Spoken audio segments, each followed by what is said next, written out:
এবার যেহেতু বিভিন্ন রাজনৈতিক দলের পক্ষ থেকে বলা হচ্ছিল যে তারা যেন তাহাজ্জুদের নামাজ পড়ে চলে আসেন, তারা যেন ফজরের নামাজ পড়ে চলে আসেন, ভোটাররা সেরকম করেননি বলেই মনে হয়েছে। কিন্তু তারপর গেন্ডারিয়া, এরপর আমরা চট্টগ্রামে দেখলাম, এরপর আমরা নাইমের পেছনেও অনেক বড় লাইন দেখলাম।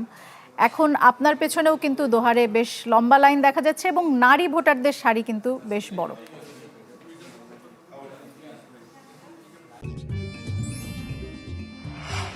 আমা অথেন্টিক ব্রাজিলিয়ান কফি।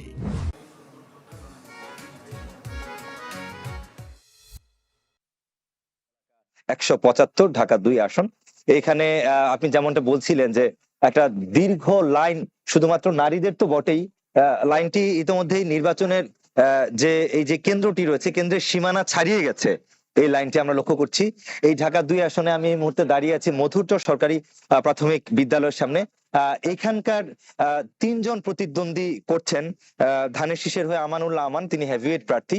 এই এই কেন্দ্রেই তিনি এসে কিছুক্ষণের মধ্যে তার ভোট দেওয়ার কথা রয়েছে। আমরা নিশ্চয়ই তার কাছ থেকে শোনার চেষ্টা করব। আপনি যেমনটা বলছিলেন যে ভোট উৎসব দেখানোর চেষ্টা করছি, নারীদের পাশাপাশি পুরুষদেরও একাধিক লাইন রয়েছে। সেই একাধিক লাইনেও কিন্তু খুবই একদম সকালেই আমরা যখন নাকি এখানে এসে পৌঁছেছি, সেই 6:30 পৌনে 7টার দিকে, তখন থেকেই উৎসুক জনতা এবং যারা ভোটার রয়েছেন তাদের একটা বড় ভিড় লক্ষ্য করেছিলাম। এখানে মোট ভোটার সংখ্যা 4,15,000 এবং এটি পুনর্বিন্যাসের পর, অর্থাৎ এটি কিন্তু একটা সময় ঢাকা 2 আসন ছিল।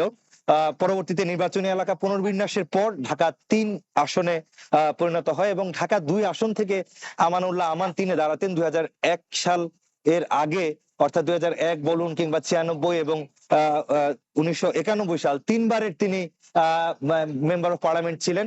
পরবর্তীতে এই আসনে যিনি ছিলেন তিনি আওয়ামী লীগের